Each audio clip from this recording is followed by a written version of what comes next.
Meet A.W. Miller, an actor, voice actor, audiobook narrator, teacher, and podcaster who says his most important roles are father and husband. As he nears the end of his career as an educator, A.W. produces a podcast called Alabaster Flats with his son, and his wife has learned to edit audio in order to help him make audiobooks. Welcome to Scratch Claw Push, a podcast about artists clawing out a place for themselves in the world. I'm Billy Jo Cones. And I'm Brandon Duke. Let's go. So welcome to the show, Mr. Aaron W. Miller. Thank you. A-dub sometimes. A-dub. Or if you want the Key and Peele pronunciation, it's A-Aaron. As old as that bit is, people, if I meet somebody new, they're like, Aaron, huh? Ha, ha, ha. A-Aaron? Mm-hmm. That's, thanks for the 8-year-old joke. You know what's funny about that is that my sister is named Erin, and she married an Aaron.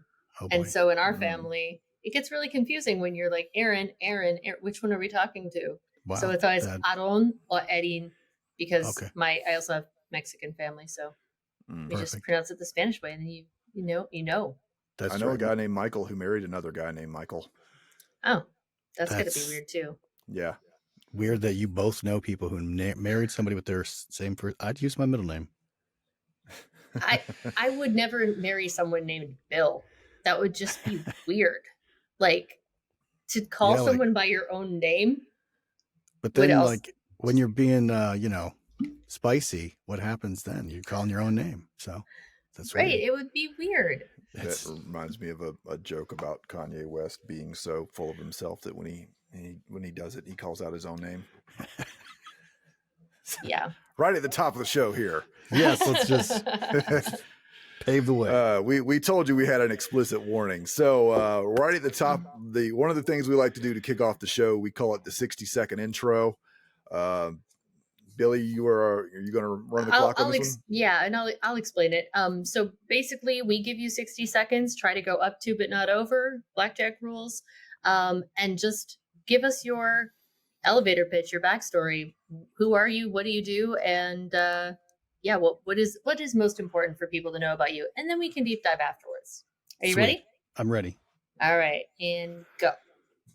My name is A.W. Miller, and I am a father and a husband and a homesteader. I'm a writer, a poet. I used to be a teacher, taught for 15 years, and now I'm a full-time voice actor. Yay. There you go. Wow. Oh, I'm left-handed. Okay. I'm left-handed. There you go. You had like less than 20 seconds. You're like, and that's good. We're good. That's good. That's all we need to know about you. He's at that pro level, man. Just knocking it out in under 30 seconds, man.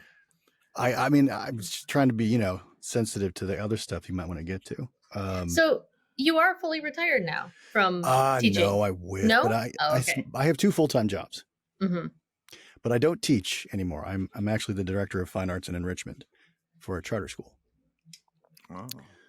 So what did you teach when you were in school? Just English, art, theater, any of that? Almost. You're close. You got two out of the 6. I taught English, creative writing, theater 1, 2, 3, and 4, media arts, broadcast journalism, stagecraft, and filmmaking. That's a lot. Oh, wow. That's sounds like my major in college, just communications. I'm a creative junkie. I have to be doing something creative, and if I don't know how to do it, I'll teach myself how to do it. And I'm obsessed with it. That's my go-to jam. My drug of choice is creativity. Yeah, well, you're in the right place. So let me just sort of fill in here, because because of everything that's been happening, I literally really didn't fill Aaron in on much about the podcast and what we focus on. And, we talk to creative people about how they do what they do and how they fit it into their life with everything else. The struggles they've had, how they face those things, and how they keep creating when things are tough or when things are difficult, right? So some people have mentioned, lawsuits they've faced, or just having a family, or, going away and having a full-time job. We interviewed a guy who's a stand-up comedian / magician /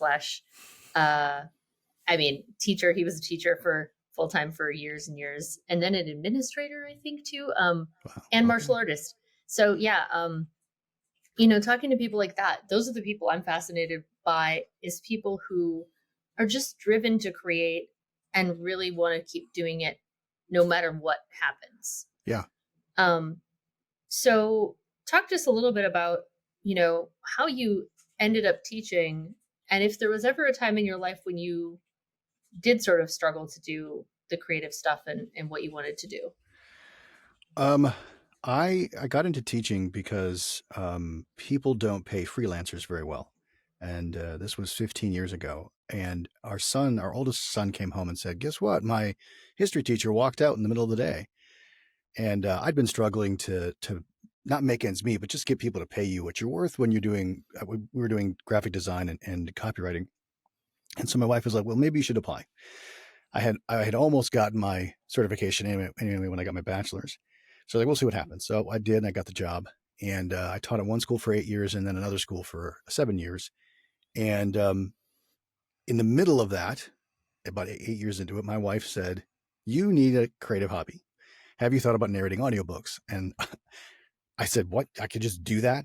That's a thing? And she said, yeah, I was reading an article about ways teachers can supplement their income. So here you go. And that really set things off for everything from there. I mean, I've always been creative. I love being creative, and I do struggle sometimes with creativity. We can talk about that. But I also struggle with having too many creative things, which can sometimes take away from the thing that's got to get done. So being a teacher and an audiobook narrator, it was always, for the first 6 years, it was just a thing. It was a side gig I could do on the weekends or in the evenings. And then I was leaving teaching, and the pandemic hit, and we were going to start our own production company, had all these plans in place. The pandemic hit, that shut everything down. And we're like, well, shit, now what?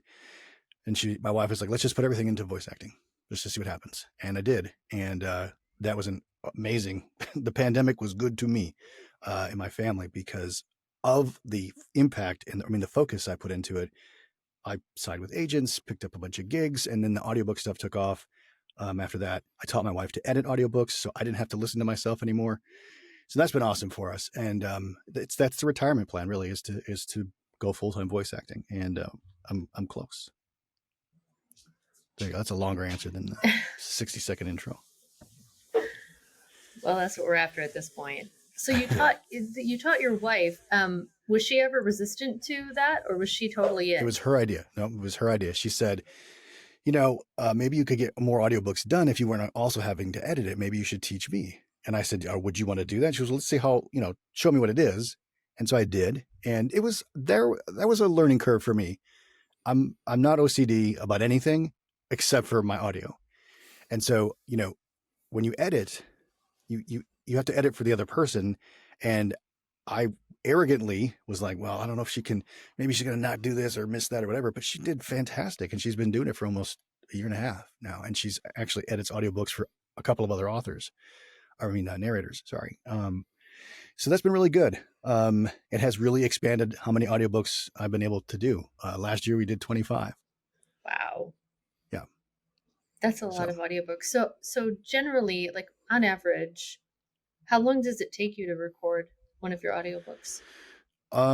In the beginning, it took me, I was probably at a 4-to-1 ratio. So for every finished hour, I was working, narrating just in the booth 4 hours. That's not cutting editing, right? Mm-hmm. And so then there's an extra almost 2 hours.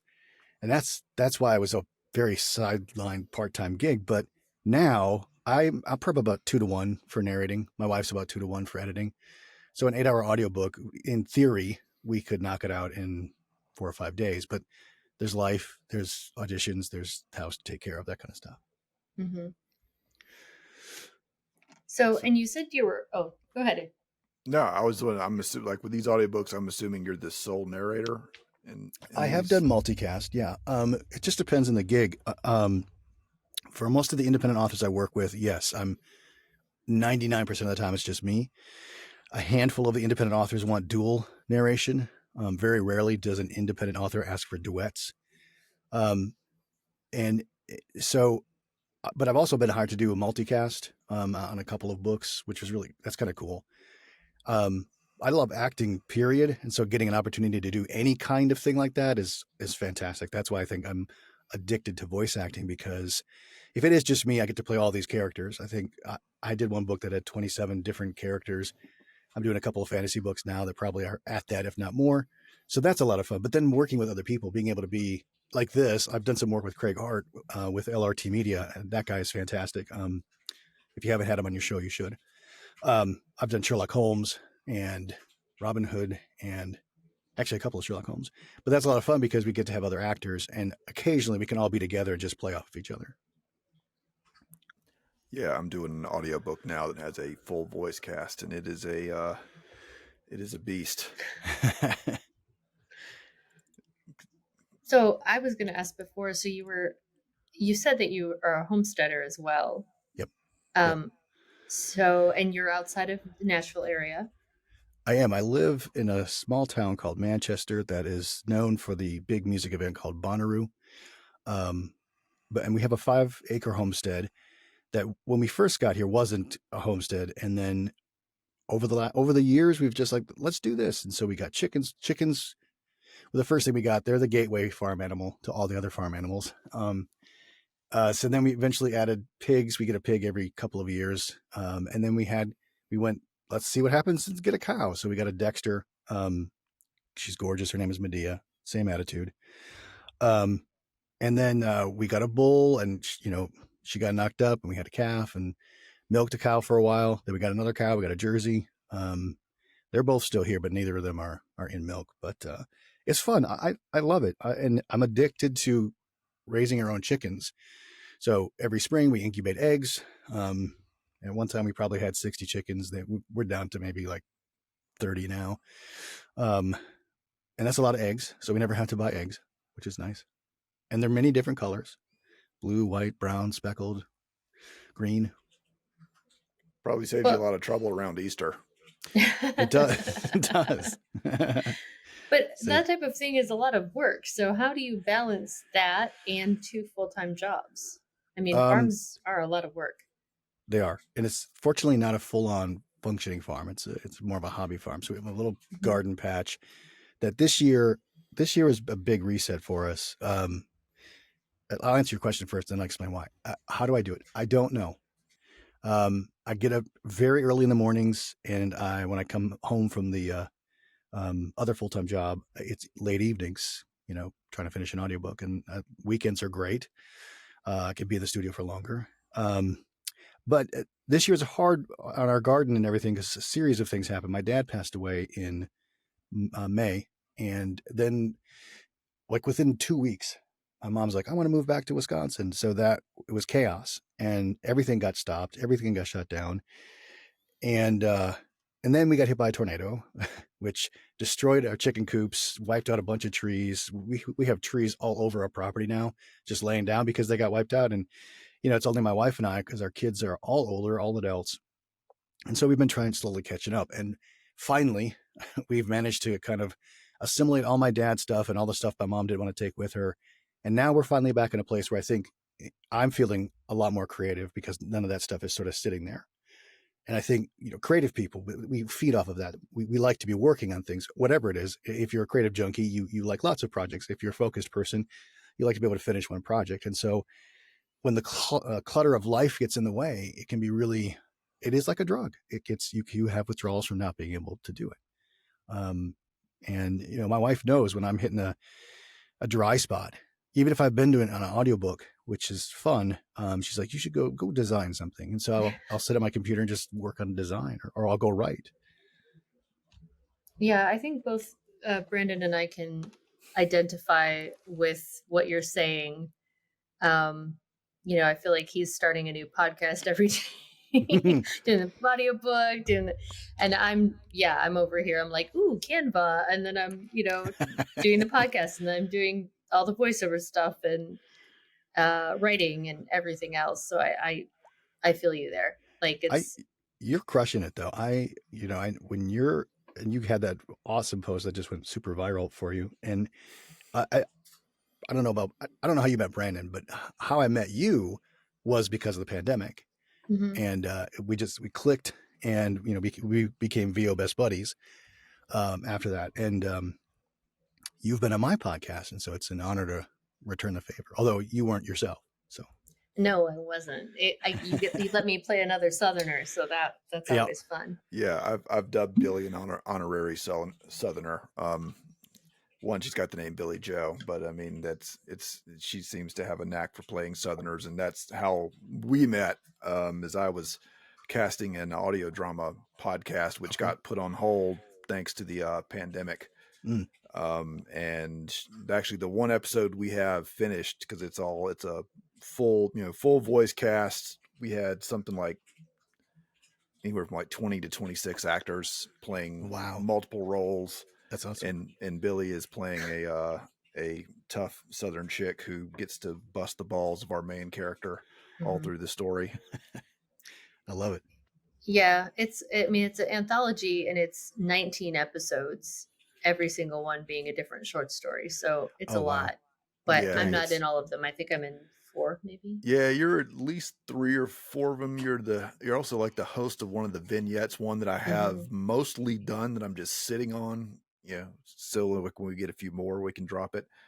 Yeah, it's the premise of that one. It's called Garfield's Crossing. It's basically an anthology series set in Northwest Georgia, where different authors are writing different stories that all take place in the same small town. That's cool. I love that idea. You said you're sitting on it. Do you find that when you have a creative project that it has been like, oh, I love doing this, and then whatever happens, because I have a similar situation. I'm sitting on 2 of the episodes that Billy Joe is in. They're just sitting, waiting to be produced. Like, how do you remotivate yourself or pull yourself away from another creative project? Oh, for me, that's been the hardest thing because, part of it is the audiobook that I'm working on now. It's full voice cast. I don't remember if I actually agreed to do it. I have a partner, and I have 2 production companies. One I run by myself called Corcutta Media, which produces this podcast. And then I have another one called Novus Opera, which I run with a partner, Clayton Romero, who helped. He was the guy that kind of like we started the Garfield's Crossing project with 2 other writers. One kind of immediately left thereafter because she had health problems and had to move out of, she basically moved across the country. And so the audiobook I got a hold of during the pandemic, and basically was just kind of dropped in my lap. My partner decided to go start another business, and he was basically like, I can't do this anymore. I need you to do it because we've already signed a contract. So it basically gets dropped in my lap, and I'm like, so when's it due? It was due a month ago. Oh, okay. So it's a full voice cast. It's 38 chapters. It's going to be something like, I think 19. It's going to be at least 19 complete hours. But yeah, full voice cast, sound design.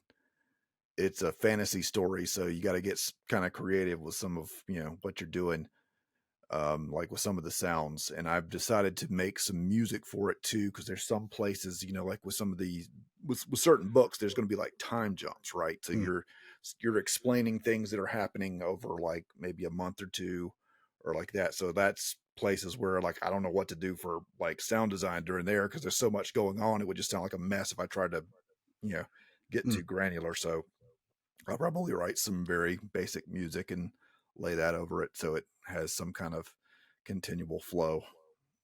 But yeah, that's awesome. Putting Garfield's Crossing down that long. Yeah, that's tough. There's definitely times I just wish I could like, man, I just want to go back and get in on this because like you get ideas, especially as I've been doing like learning more and more about sound design for the audiobook that I've been having to do. You get certain ideas. There would be times during the pandemic I just pick it up and start working on stuff just to kind of test things out. Like I've got this one scene in a bar where it's like fully immersive sound, like you've got people laughing, bottles clanking, and then like music in the background, and it's supposed to be noisy, right? So like stuff like that, but it's kind of fits and starts. Do you have the similar issue with your? Because if it sounds like you juggle stuff too. So like, how does that work on your end? unfortunately, stuff gets set down. Like the Alabaster Flats is the name of the show, and we haven't done a new episode in over a year, I think. And part of it is, what happened with my dad was so unexpected and shut so many things down. Like any momentum I had, and we did. Like coming into 2023, we were like on fire. Our son was going to be coming home from college, his first year of college, and she and my wife and I had this rhythm going with audiobooks, and then he passed. My mom moved, and it was insane. And so a lot of things just had to be sacrificed. And I'll be honest with you, I didn't even know the podcast was sacrificed that hard, because I went back to look at it, and I'm like, I got to get back to this thing, because I read it and I laugh at the stuff I wrote. And I go, damn it, that's funny.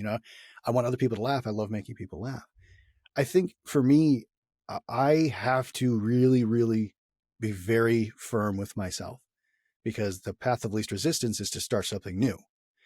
And the right thing to do is to finish this project.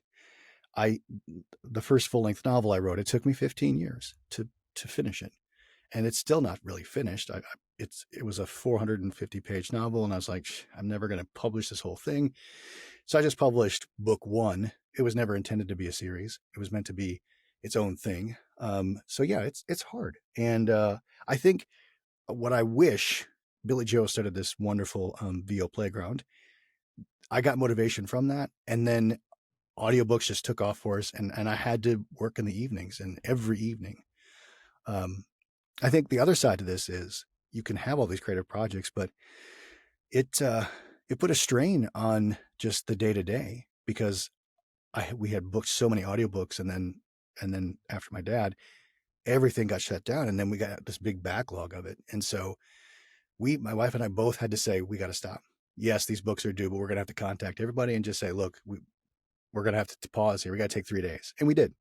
I took her to a cabin in Dahlonega, Georgia, home of the first gold discovery. It was awesome, and it was necessary.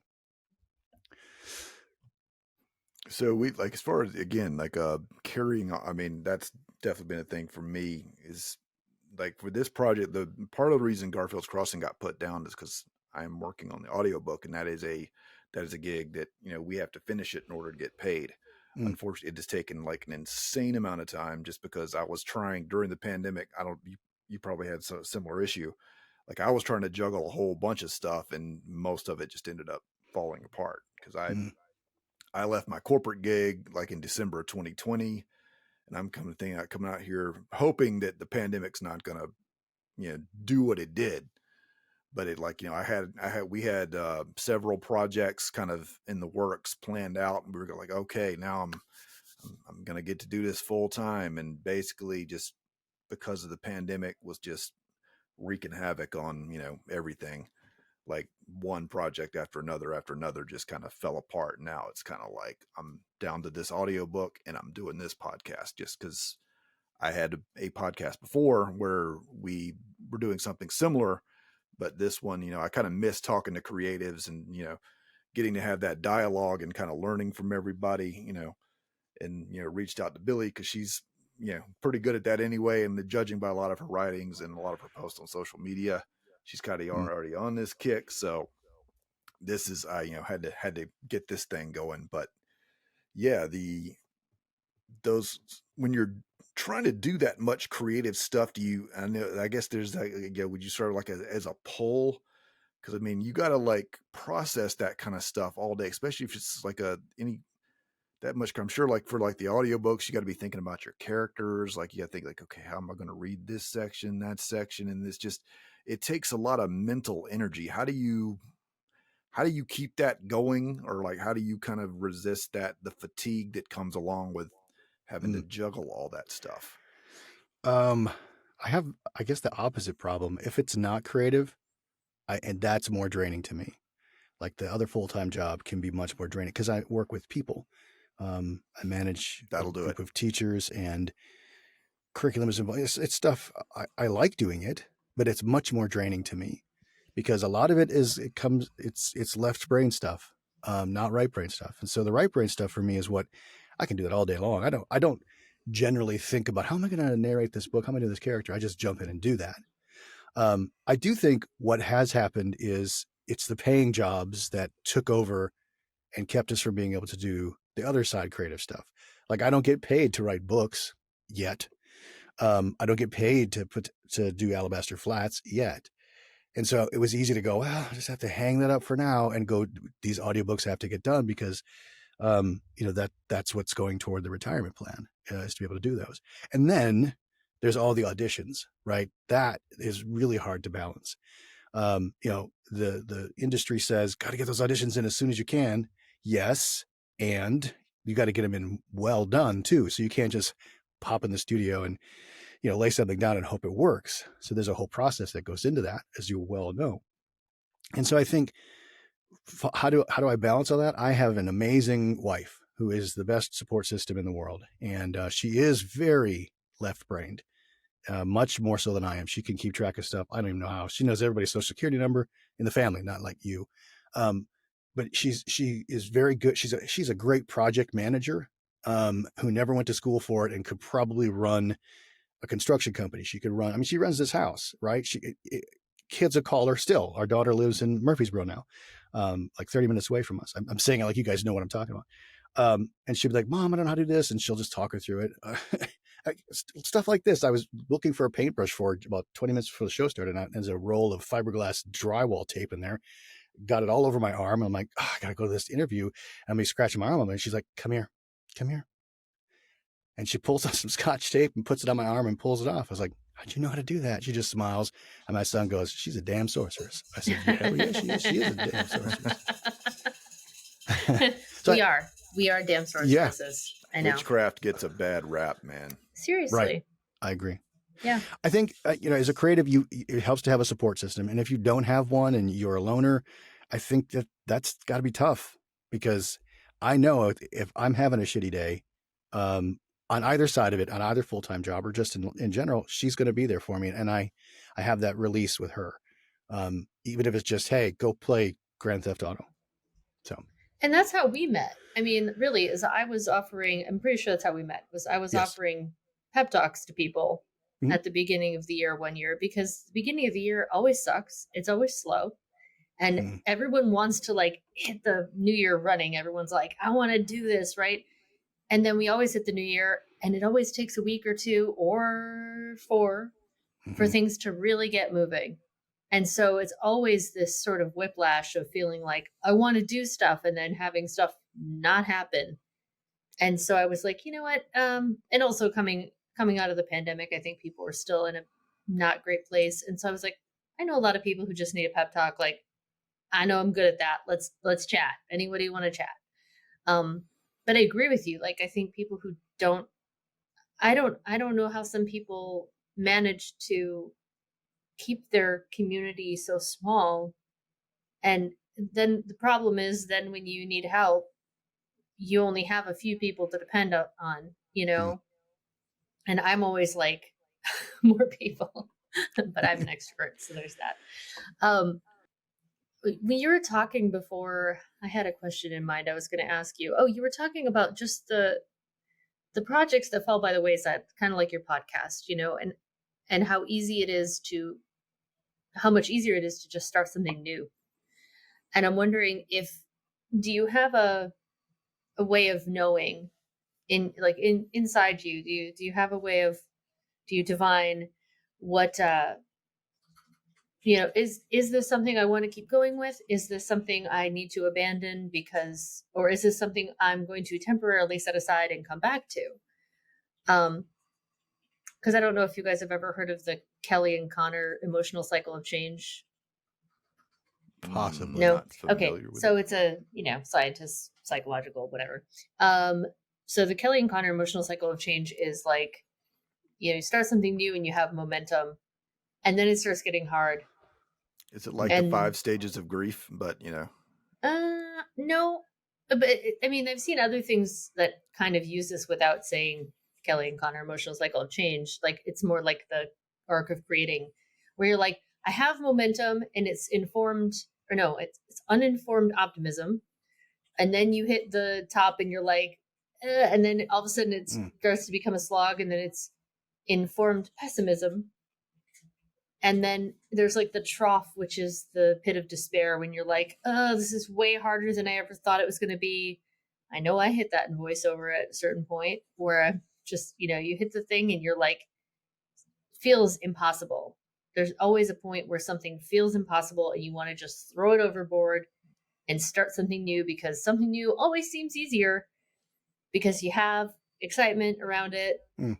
And it never is. I mean, anything worth doing is always gonna, you have to get past that trough, that pit. When you're starting something new, it's just all possibilities and just what Right. you mean. Your brain is just imagining how wonderful it can be, and then as you start getting deeper into the production, then it's problems, and Right. that's and then suddenly it's it definitely it's such a hard gear shift that it's like a Zack Snyder movie with these sudden long bursts of slow motion where 1 minute you're going in there and then it's just suddenly it's just like all your momentum gets slowed down because you suddenly have to figure out this and that and the other. And Aaron, do you have that same kind of issue? I do. It's funny when you don't know something. So like everything Billy was describing, I'm like, yeah, I've done that. That's happened for me. Not as often as I've gotten older. I think it's been a lot easier for me to navigate that. But at the same time, as I've gotten older, I remember those times when I was able to push through it. I got through it and everything was okay. And now I'm like, God, do I really want to take that on now? I think though, the thing that makes me go through that trough is knowing someone's going to either laugh or benefit from it. And I'll be honest with you, I'm going to make $1, right? That's very motivating to me. My wife and I are on a path for this, using voiceover to be our retirement plan, and things are going well. Yes, there's been some slowdown. We sort of rode that tide of, oh, everyone has to stay at home. I could be a voice actor, and was all over the internet. Now, those of us who had the training going into it, had the support system, and weren't just starting it then, I think have ridden that wave out, and are able to maintain our momentum. I know a handful of voice actors, some of whom I coached, who aren't doing it anymore, because coming out of the pandemic, they didn't have enough of the training. They didn't have the right support system, and they didn't have the gumption to push through it. And I think creative people have that. They have this thing. You can call it chutzpah, you can call it gumption, whatever. We all have that thing. And I think that magic element in our DNA is what allows us to say, we're in that trough. I know these are the resources I have to get through that, whatever they are.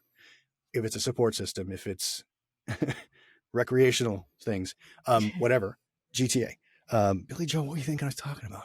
What? I wasn't talking about what you're thinking. What? I don't know what you're talking We about. weren't going to judge you if you were. I mean, this is a safe GTA space, is, man. that's how it's Spaceman. I think one of the things that creative people don't do very good with is remembering that's how I got through that cycle. That this is what I did to get through that. We get through it and we're like, yay, look at us. People love our stuff. I'm out there. I get to put that on my website, or I get to add that to my resume. And it's really easy to celebrate in the moment and then go on to the next thing.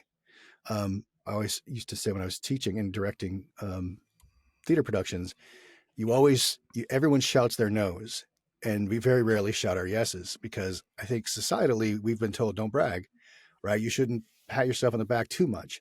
But internally, we don't do that either. And you should shout your yeses. You should say, fuck, I did this. I'm awesome at this. It is okay to say that. Now, if you're going to rub it in people's faces, like, oh, sorry about that. Sorry that happened to you, Billy Joel, but look what happened to me. I'm awesome. Then you're a dick for doing that. Well, there's also just people out there that just like to hate. I mean, we've all seen them. You get on social media, that person's just always miserable and always just crapping on everything. And I've come around to the notion lately. It's like, if someone gets a win, I'm all here for it. Just because I didn't get one on my end. Hey, at least somebody got one. And hey, why you want to be that person that's going around trying to kill everybody's joy? Nobody wants to be around that person.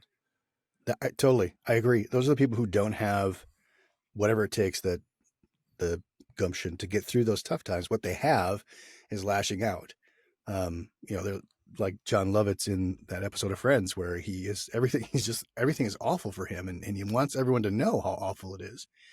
And I think social media has given a very thick coat of armor of anonymity to the wrong kind of people to be able to be out there, and they find out they can broadcast it, and other people like them, come in and be like, yeah, we could jump on this bandwagon very easily. But I think in a public forum, in a one-on-one setting, they wouldn't be able to do it. Yeah, just the old, it's like there's the old joke memes. Like back in my day, when you wanted to talk trash to somebody, you had to stand in front of them and risk getting punched in the mouth. Mm-hmm. Not that I'm advocating going around punching people, but should have been there yesterday. There's some trash talk happening on site at my old building. So oh, I bet. Yeah. Yeah, and people there were ready to just be like, nope, we're here, we're ready.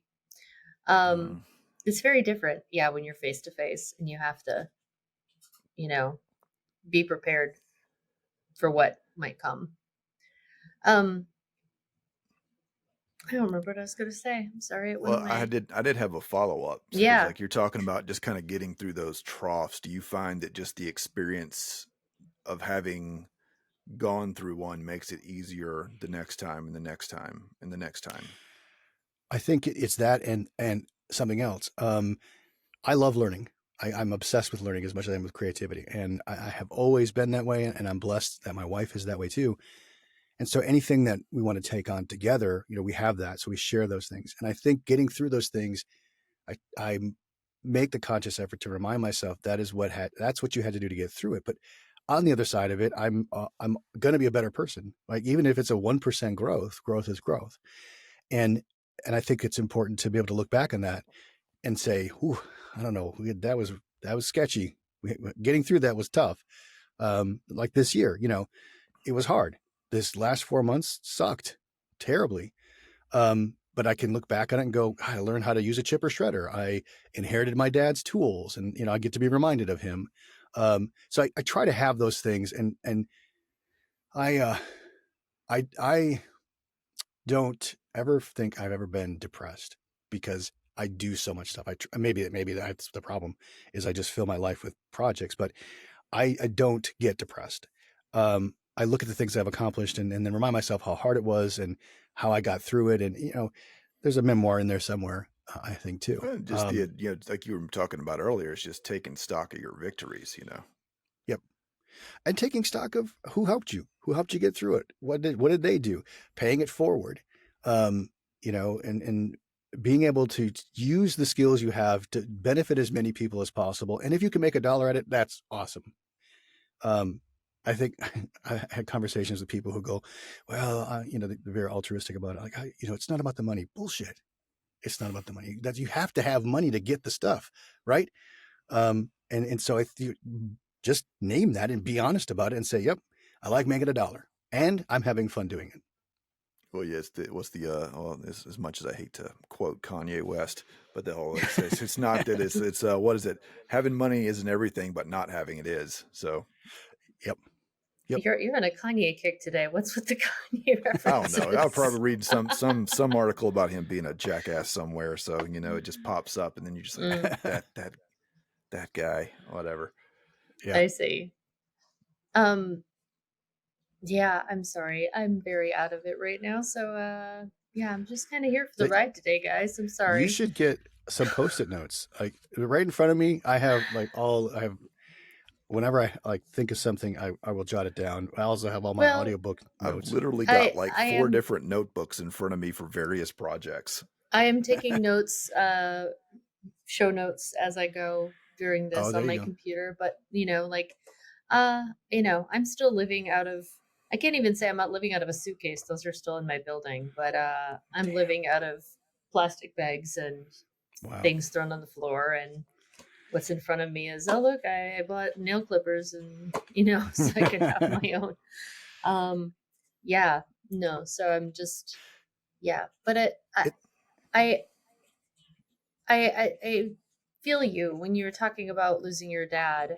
Like these things come out of the blue and affect your life, and you have to deal with them. So, even if you say you don't really get depressed, it's like you still have shit you have to deal with.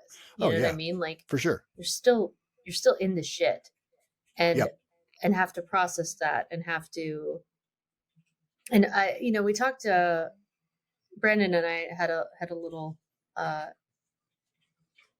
just us two podcast episode we're going to be putting out this week, and talking about that, about being in the shit, and just, you were saying how you have to create, and that's kind of how I feel too, is like I can't not create. The times when I get depressed is Mm-hmm. when I'm only consuming.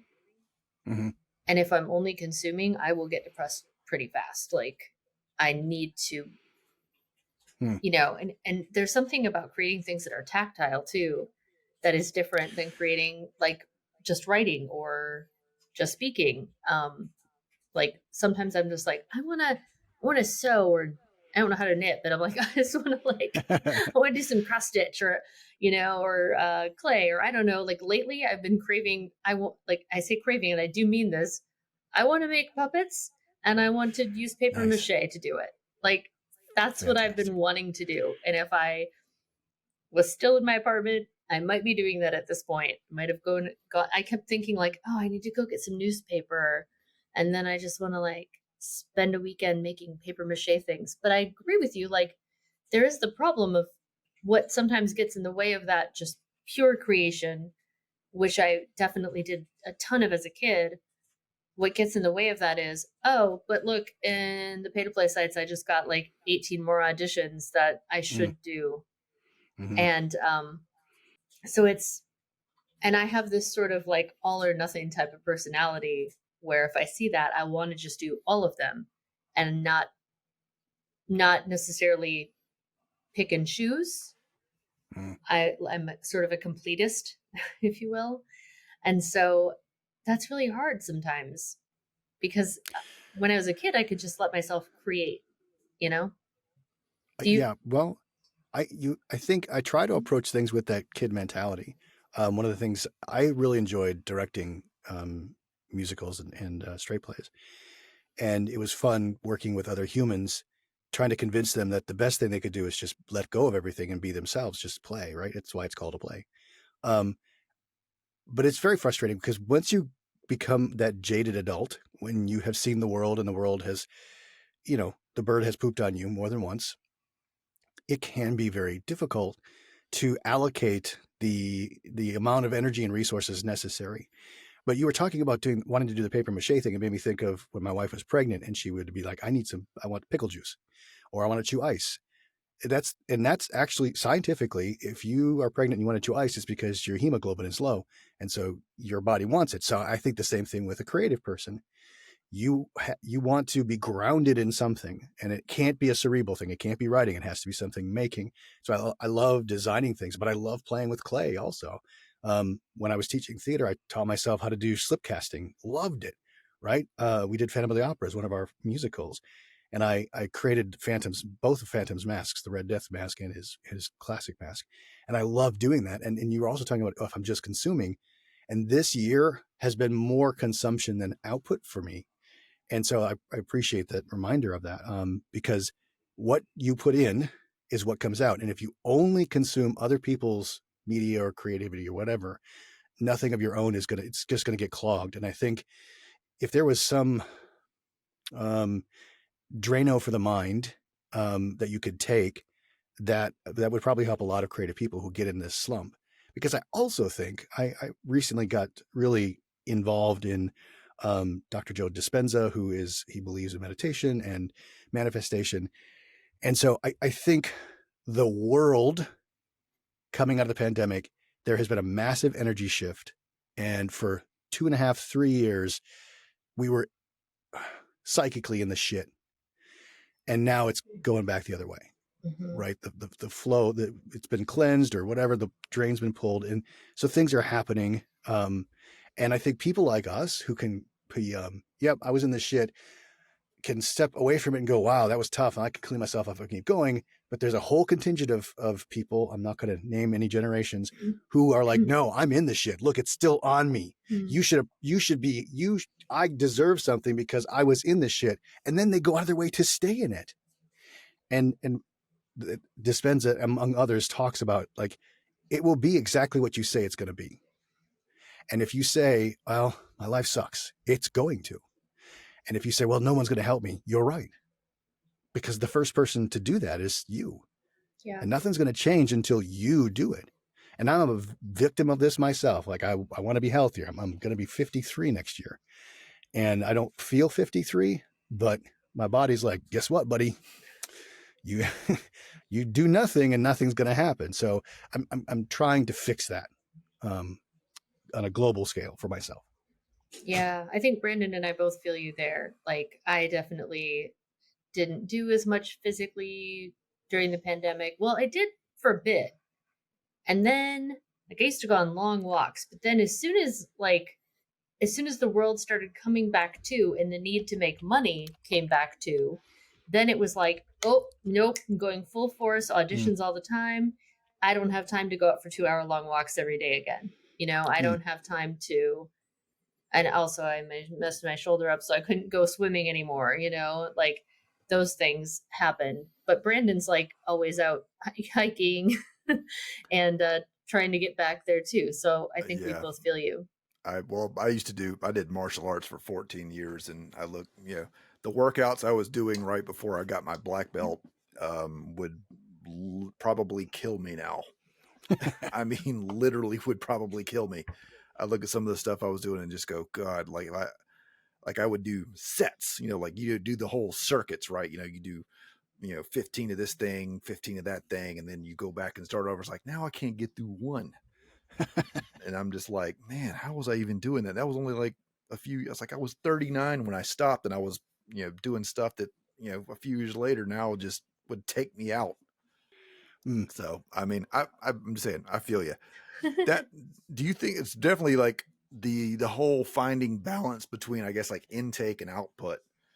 Cause it's like, obviously a certain, like you were alluding to earlier, on one hand, you got to feed the muse so you can, put stuff back out in the world. But at the same time, I think if you're always putting stuff out there and you're not taking in, then, whatever you're putting out there at some point can start, the quality will start to suffer because maybe you don't have the inspiration, or you're just tired, or, whatever, for all the various reasons that, any creative endeavor can kind of falter.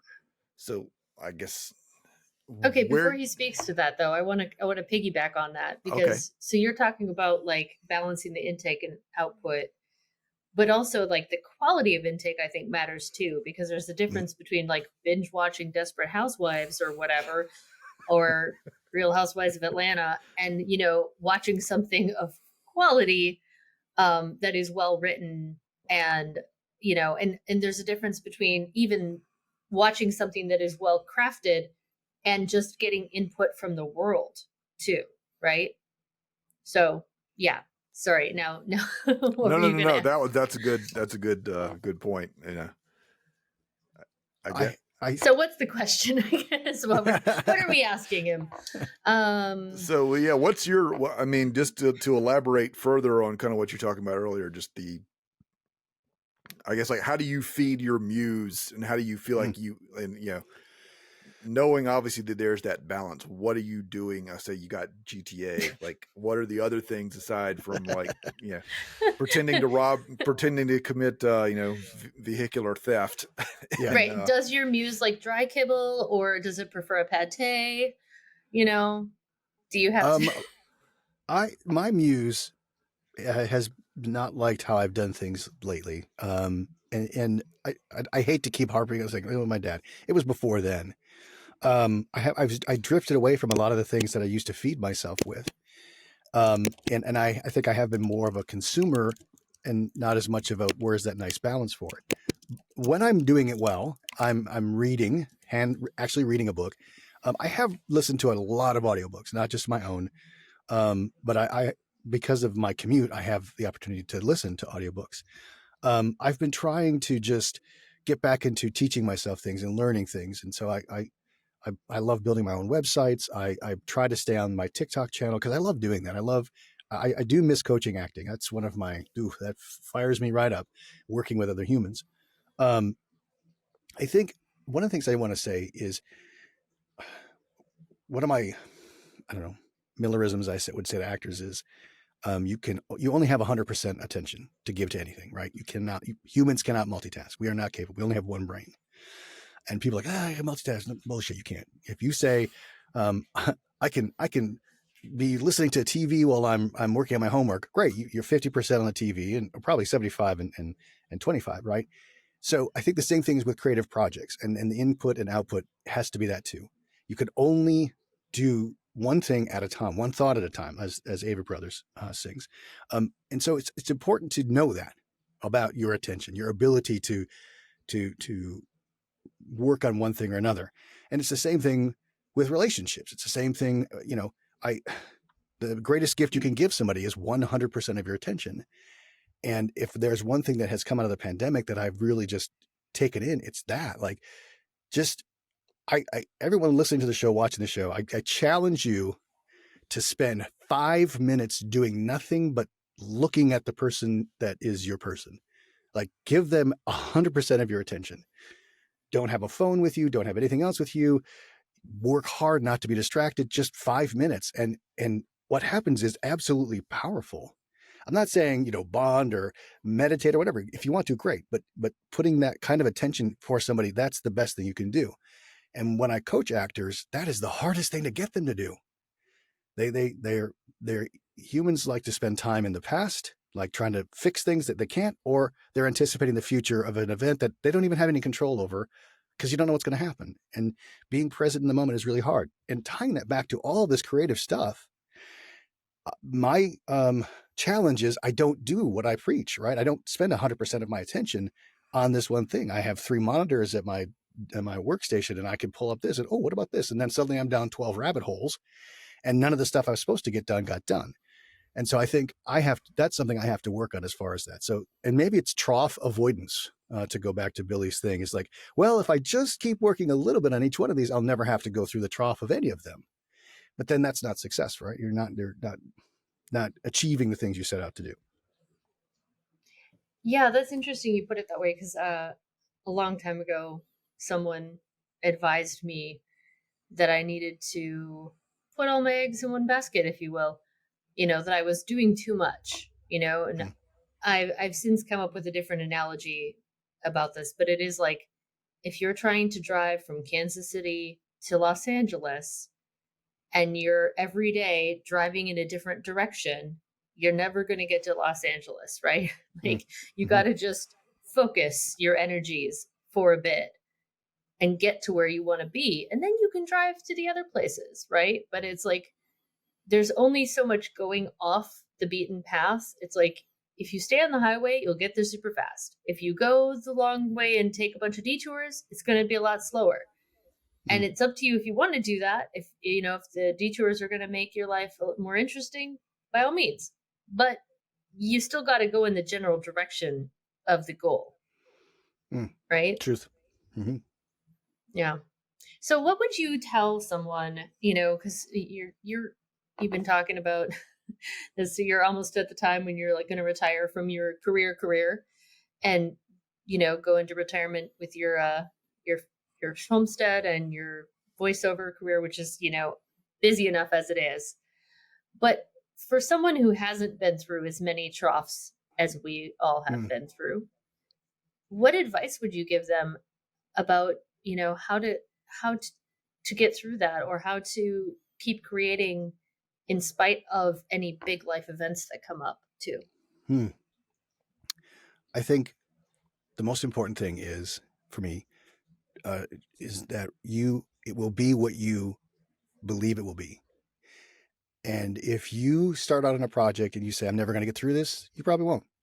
If you say, I'm going to drive from Kansas City to Los Angeles and it's going to be terrible, I'm going to hit a lot of potholes and I'm probably going to get mugged, you probably will, right? It's so very hard to say the other things. I am going to be a full-time voice actor. I'm going to do this job, and I'm going to do both full-time jobs. And there are going to be challenges, but it's going to happen. I'm going to retire. And there's a ton of things I'm going to do once that happens. You fill yourself with that, and you just, it sounds so easy. It's so much easier to say than do it. You just have to believe it. You have to believe it. You can't say to yourself, and when you get up in the morning, well, it's going to be another crappy day, because it will. And then you get the pushback of, oh, well, my life sucks. It's because you keep saying it. Manifestation works. And it has nothing to do with magic. It has nothing to do with being able to, if you listen to Dispenza, he talks about your pineal gland, and you activate that and frequencies, and you can believe that if you want to. I choose to believe that because I get up every day and go, I don't know what's going to happen. That excites the shit out of me. I don't know. I have some hopes. I stopped living with expectations a long time ago. I don't go into anything with expectations. I go into it with a little bit of hope. Like this podcast, I was nervous about it, and I like that, right? I like being nervous means you care, right? And so that excites me. The unknown is what excites me. I can't control the how. I can control the what. I got the voice. I've got the experience. I've got the motivation. All of that's in my control. What's not in my control, though, is the how it's going to happen. So anybody who's coming into a new creative endeavor, you want to start being a voice actor, you want to start being a writer, whatever it is going to be, stop worrying about how it's going to happen. Just do the things and tell yourself every day, this is how I want to live. This is the life I want to live. And I'm going to enjoy the shit out of it while it's happening. Is it going to be hard? Are you going to hit those troughs? Is life going to throw curveballs at you? Fuck yeah, for sure. My dad died and everything got shut down. I thought the man was going to live forever. And he was the tough as nails. And how he went, I could have turned it around and been like, well, I guess, I'm just going to be stuck this way. It can't happen that way. And it's hard if you are alone, if you don't have that support staff. I don't have the magic wand to wave for people. And I think, unfortunately, there are a lot of folks in a couple of generations who are like, where's my magic wand? Look at that person. They have, he taught for 15 years and now he's been a successful voice actor for 12 of those 15 years. Gosh, why can't I have that? Because it took 12 fucking years. It takes time to do that, right? And there was plenty of time I spent going, this isn't going to work. Guess what? It didn't. And now it is, because I start every day with some form of, this is what I want to do, and this is what I am doing. I stopped doing shoulda, coulda, woulda. I stopped doing, one day, because I don't have time to wait for one day. I can make it happen right now, and be in the shit. Acknowledge that I am, but I know how to get out of it. There's about 12 answers to your question. No, that was great. One day is the worst, man.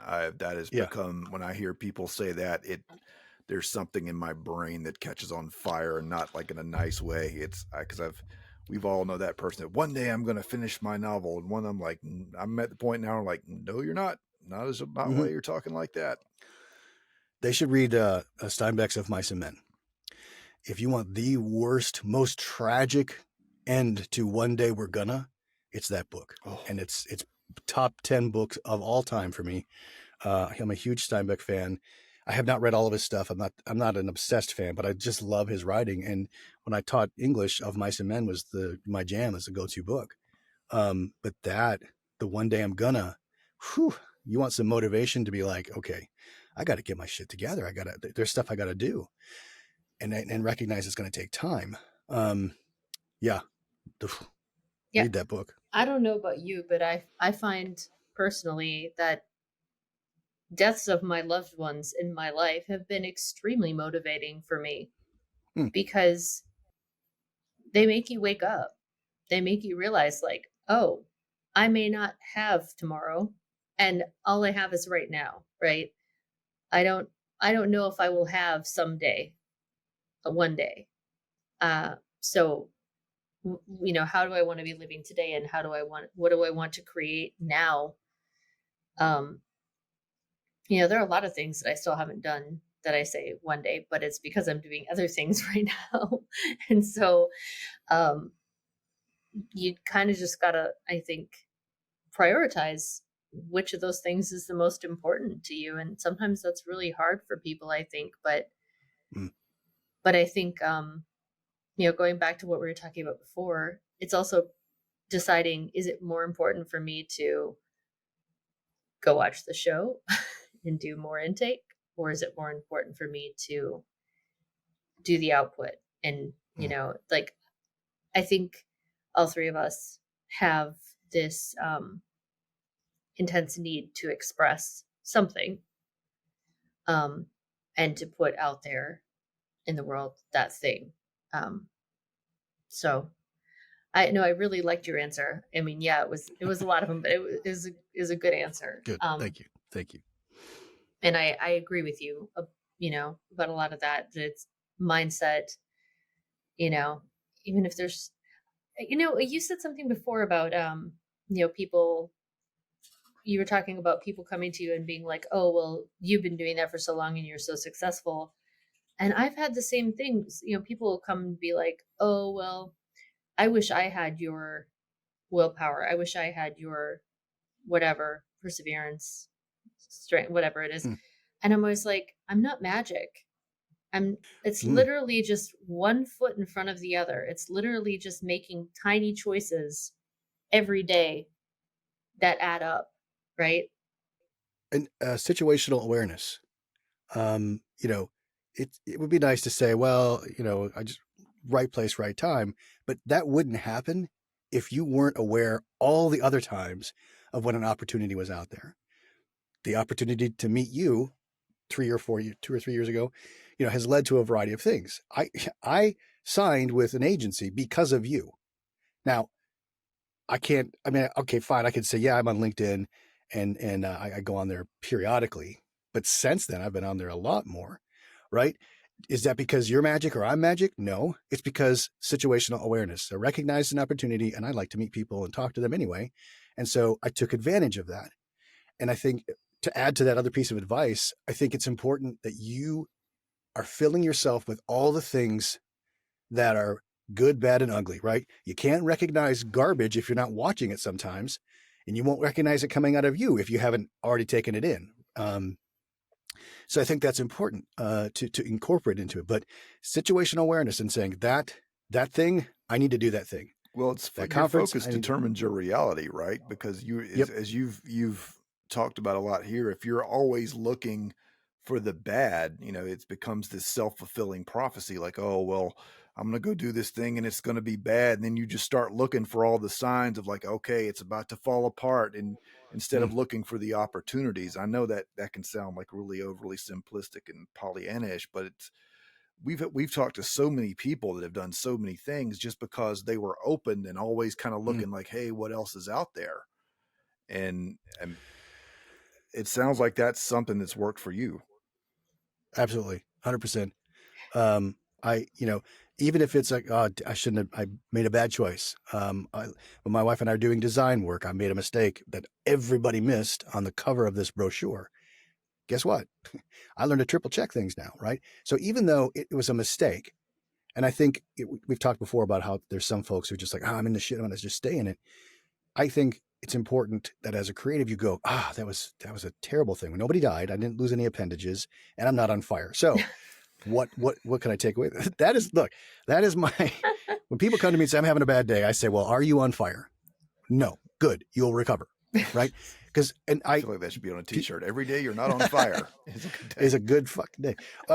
Because being on fire that is the threshold you can't come back from. Right.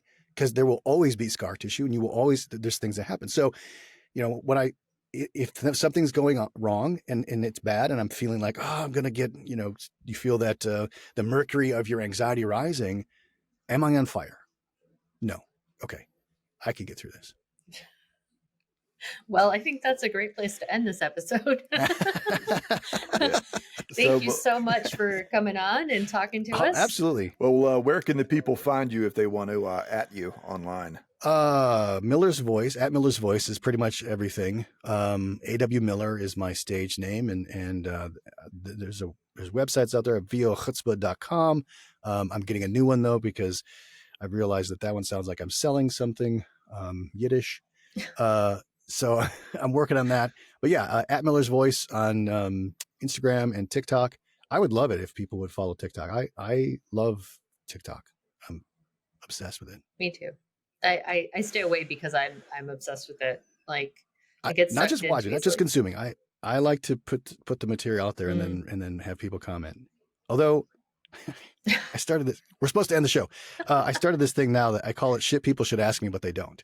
And so that's how I give advice, because people just don't ask questions. And so I like, yeah, this thing could happen. Here's what you should know. I'm seriously considering jumping on TikTok and just starting to do a thing about telling people how to, do stuff like this properly. Cause I see so many people, out there nowadays putting out like videos and stuff and podcasts. And I just go, oh, just not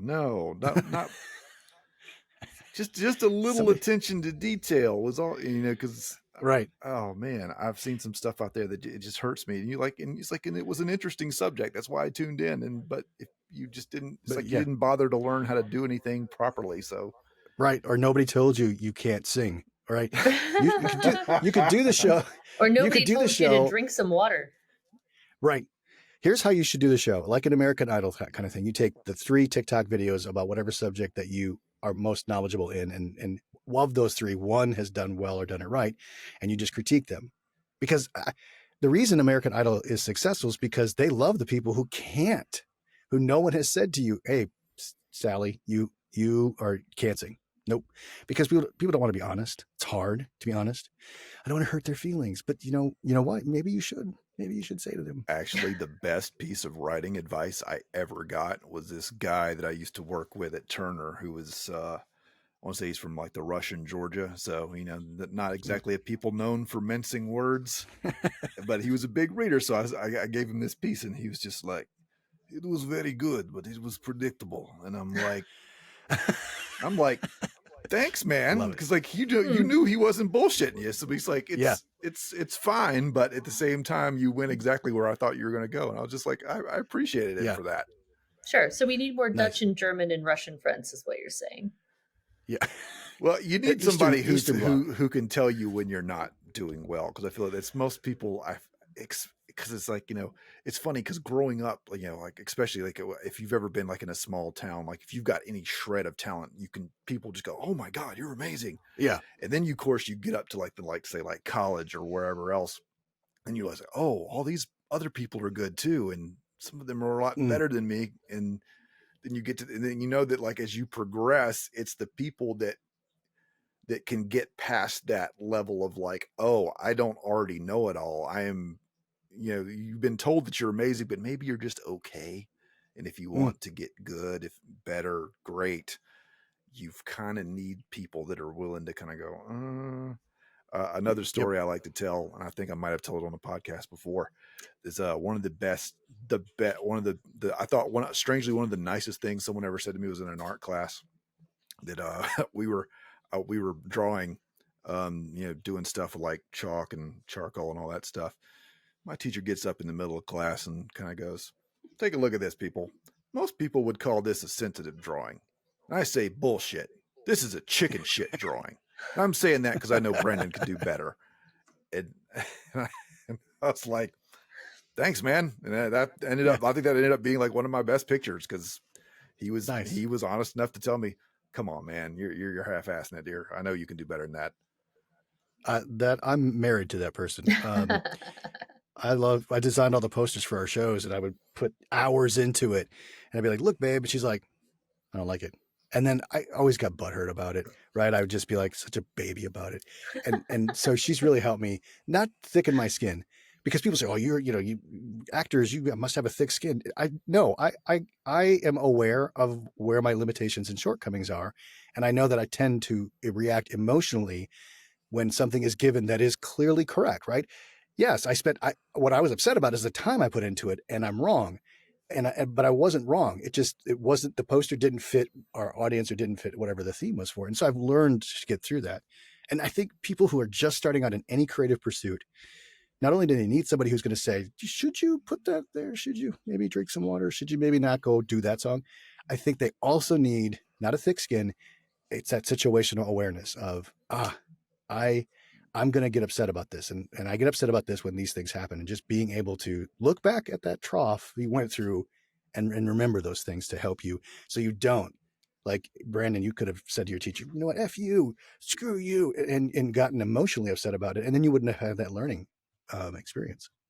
Yeah. My wife is also, she'll kind of like, I remember there was one episode of the podcast where I ended up going back and cutting out, I think, like 5 minutes. She's like, y'all just basically sat there and spent 5 minutes talking about bullshit. And it was like, because we got off on some weird like side tangent, and it was kind of in the beginning of the show, and she's just like, it's not, it was good once you got past that, but and I was like, yeah. I'll always tell her she'd make a great TV or movie critic or like a script doctor, because she can watch anything and just be like, you know what's wrong with this, and just point out like 2 or 3 things like, yeah, you're right, if you change those things, you've got a completely different movie or a better, something a lot better. So all right, man. Well, thank you for coming out. We'll go out there and preach the gospel of Alabaster Flats or nice whatever Please other projects you got, man. Again, thank you so much, and I think you provided some valuable insights today. Well, thank you both too. It's been a real pleasure, and I look forward to hearing and seeing the show when it's out. That will be all for this episode.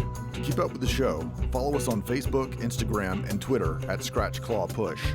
If social media isn't your thing, you can contact us at scratchclawpush@gmail.com. This podcast has been a Carcutta Media production. For a full list of our podcasts, go to carcuttamedia.com/podcasts. This recording, or any portion thereof, may not be reproduced or used in any manner whatsoever without the express written permission of the publisher, except for use of brief quotations in review. Copyright 2023 by Carcutta Media, LLC. All rights reserved.